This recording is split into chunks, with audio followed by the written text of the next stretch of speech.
You ready? All right. Hi, I'm Shannon Doherty, and you're watching The Women on Charmed. And I'm told that the show takes a lot of work and a little bit of magic. Line up and shoot. Quiet, guys. Lining up and shoot. Quiet, please. Shannon Doherty portrays the eldest of the three Charmed sisters, Prue Halliwell. I can move things with my mind.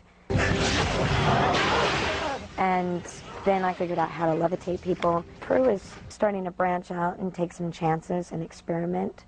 Experiment with love, experiment with a career. She's loosening up, which, thank God, because it's like, oh God, you're just, you know, she's always getting on to Phoebe for casting a spell, and it's draining to play, actually. Phoebe, I'm going to help him. Think about this. How well do you really know him? Demanding work doesn't faze this acting veteran.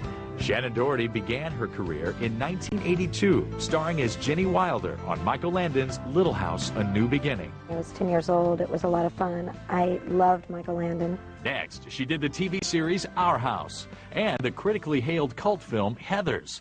But it was Aaron Spelling's Beverly Hills 90210 that made Shannon a star, though she left the hit series to make more films. And then my agent called me and said, you know, there's a TV show called Charmed. Why don't you read the script? I was like, all right. And then he told me it was Aaron Spelling, and I was like, okay. Combination is kind of interesting. Me, Aaron, back together again, Charmed. You know, I walked into his office and he grabbed me and hugged me and said, welcome back, kiddo. Shannon certainly dove headfirst into the witchy role of Prue Halliwell. I researched it until people started running away from me at bookstores because they thought that I was some scary, like, freak that was, God only knows what I was going to do to them all. And that stuff really scares me. I mean, there was like a spell in a book about how to bed down with Satan and have his child, and that freaks me out. Obviously, you know. I mean, you know, I may have hooked up with a couple of Satans in my life, but I don't really want to repeat that.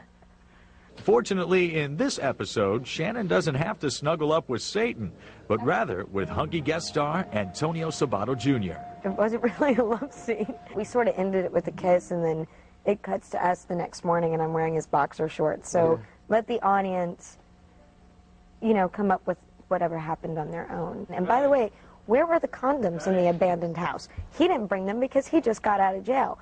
So it's all a little on the irresponsible side. So I tend to think that Prue did not sleep with him. Well, we'll see. I probably agree with her, but we'll see what the public thinks. While Antonio still feels shy during his love scenes, Shannon takes them in stride. We didn't have to get half naked. We just had to make out. Yeah. So that was easy. But it's still uncomfortable. You know, people walking around and stuff, you know. I'm used to it. You try to make fun of it, you know, try to make jokes and stuff like that. He's uncomfortable, I'm not. Oh, yeah. She's okay with that kind of stuff, you know. But, you know, I kiss crew guys all the time. Like, what do I care? She knows the whole crew. Me, I'm just new at this. You know? That makes sense. End the scene. There's times when I come to work and I want to bitch because I want to be with my horses, or something's happening. My dog needs to go to the vet, or whatever it is. And I'm like, oh my God, you know, there's so much stuff at home that I need to take care of. But it's up to you to go in every single day and find something challenging and rewarding and inspiring about your job. Okay. She's got a little bit of a photographic memory, which is really annoying, because she can come in that morning and learn her lines in rehearsal and know them immediately. She has moments where she can pull out tears like it's nothing. You have got to figure out what your problem is, otherwise we're all dead. Yeah, that's right, Phoebe. It's my responsibility, isn't it? The oldest sister. Shannon knows her acting ability isn't the only reason viewers tune in. I have some really great clothes. I think Alyssa does such a good job, and she makes every outfit interesting. I think the most casual thing where I don't have to worry about whether my stomach is sucked in or not is really nice. We did a show with Shannon, and she was playing a character as Miss Hellfire, and that was a lot of fun to do, and we had to make her almost a little trashy. I had these leather pants on her that I had made, and they were completely opened up the side, and then she wore this little bra with it. I think Hellfire is probably one of my favorites because the tone of the show changed. and it became more of what I had always wanted the show to be. The lighting got a lot darker and shadows cutting in and out. My style of a show. It may be that delicate balance between light and dark that makes Shannen Doherty so fascinating. Her response to this lighthearted question reveals a beguiling woman of contrasts. If you could cast a spell on anybody, who would you cast it on? Oh boy, I should really give the diplomatic answer for this one. I probably would not. There's honestly, it's the cheesiest, corniest answer in the world, which is why I hate saying it, but it's 100% true. And my dad has been struggling with his health for a really long time, and I would probably cast a spell just to heal him completely and make sure that he was healthy and would live a very long time.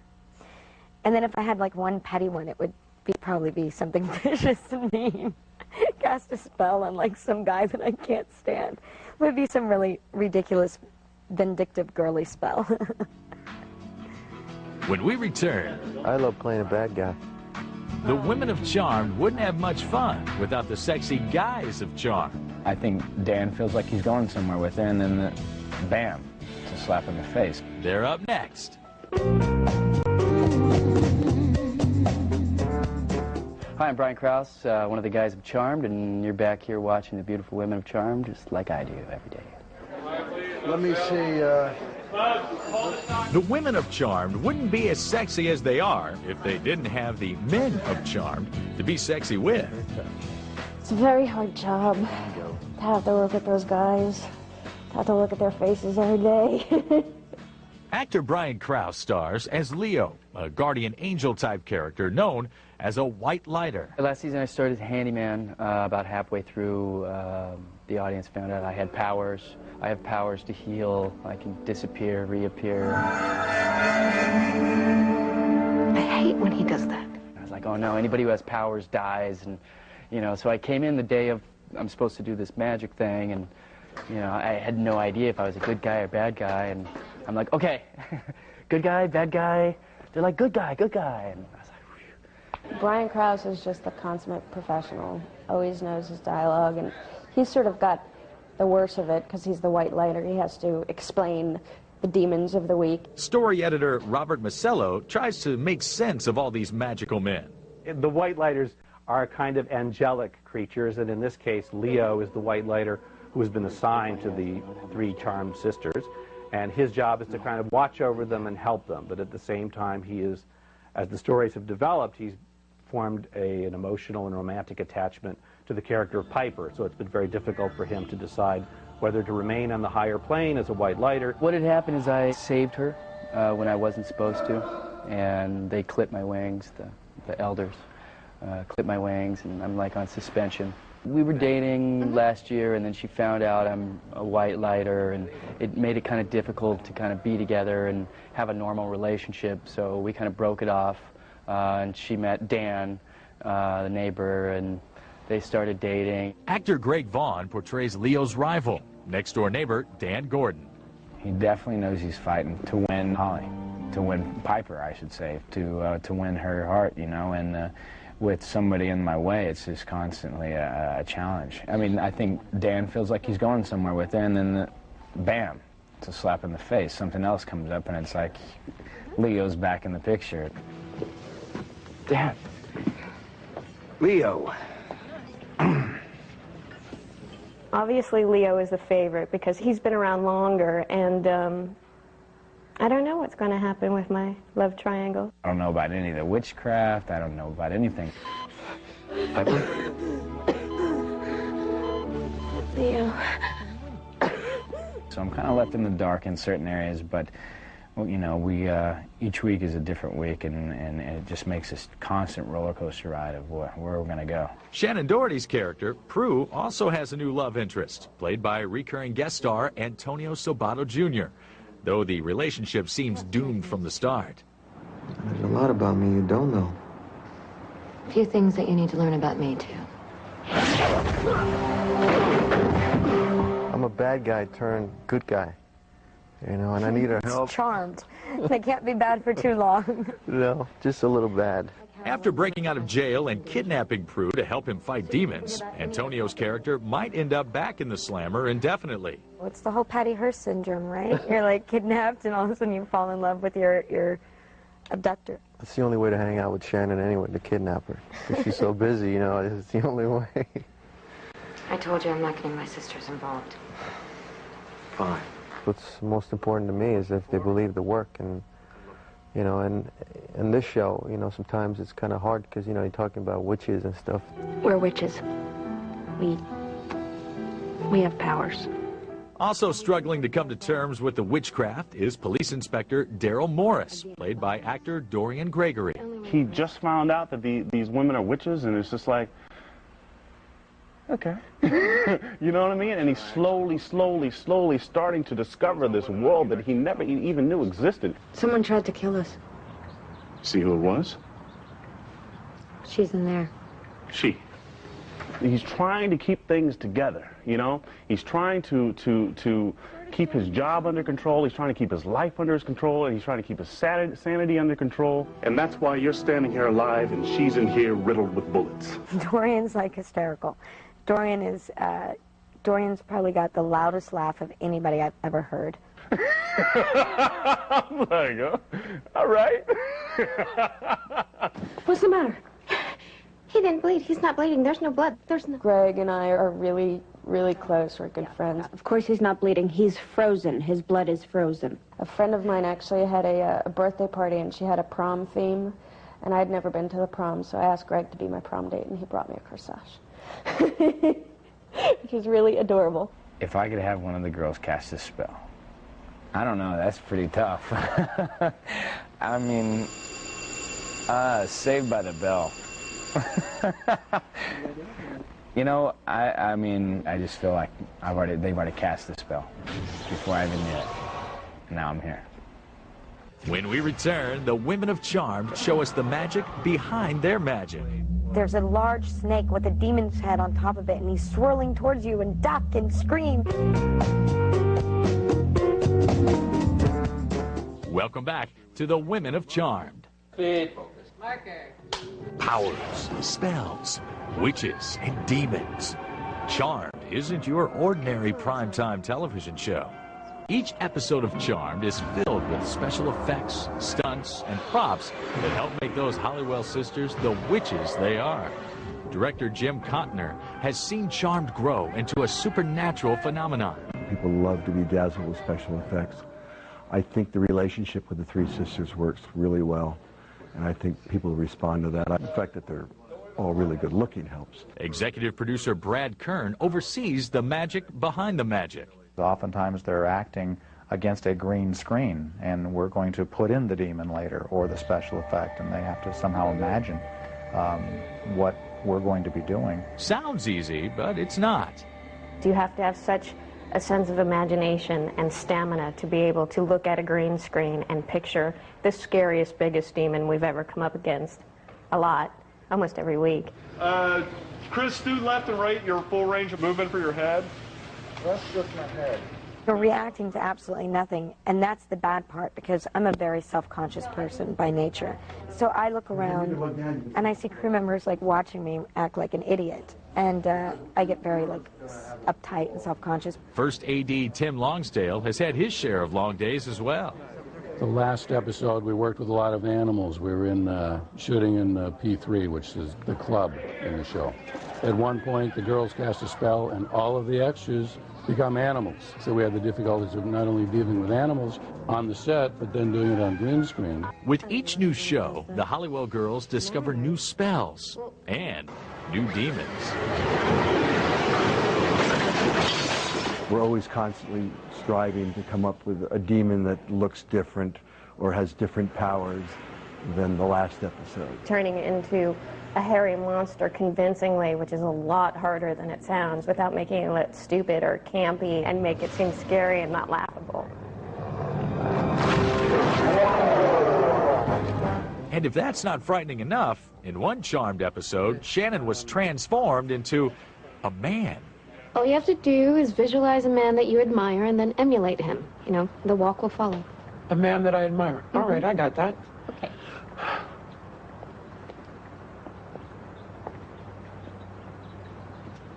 The man you admire is Richard Simmons? Show props are another important feature in making Charmed a reality. These props don't just materialize with the twinkle of the nose. They're created by a top-notch prop department, including assistant prop master Christy McGeechee. My most loved and my most hated. Welcome back to the Women of Charm. With another episode on the air, the producers and writers are already working on shows months down the production pipeline. When she and Prue and Piper show up in Act 3 to vanquish the villain, she has to draw out the villain. I hope we're doing the right thing. The Halliwell sisters will continue to master their craft, and viewers can also look forward to them growing as women. I'd like to see the sisters evolve and change and go through life changes like normal women do. We need to find some resolution with Piper's romantic struggles. Her heart has really been torn over two wonderful men. When you were sick, you called out his name, not mine, and I was right there with you. I don't know what's going to happen with my love triangle. I think she might get a mortal white lighter for a little bit. With Prue, she's struggled creatively to sort of figure out what it is that she wants to do. I pushed for her to quit her job at Buckland's and to get into photography, just to do something that sort of explores her creative artistic side a little bit more. Alyssa's character is also in for some changes. Phoebe, are you okay? I saw my future. When the show first started, she was just out of college, and she didn't really know what she wanted to do, and she's evolved now and gone back to college, so she's trying to figure it all out. Of course, it's really the writers and producers who decide Phoebe's fate. So the final exam is something that she might have to miss by vanquishing this demon. And Antonio Sabato Jr.'s character may be gone. I'll never see him again, I promise. But he's certainly not forgotten. I'd love to come back. You know, my character goes back to jail again, so we'll see. We'll see. Antonio's great to work with, so I don't think any of us would mind. He might be commanding too high of a price. None of us are willing to cut our paychecks down for him.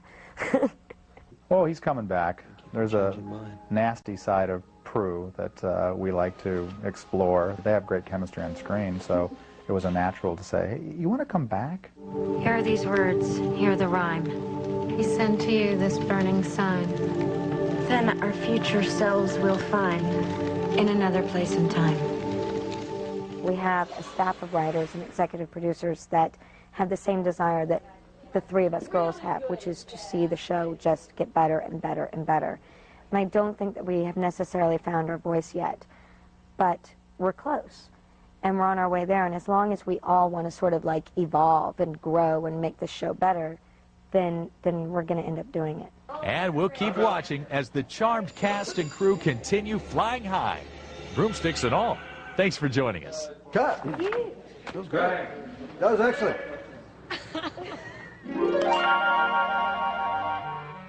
I have like weird dreams that'll come true and little things. The most magical event is that I got a job here.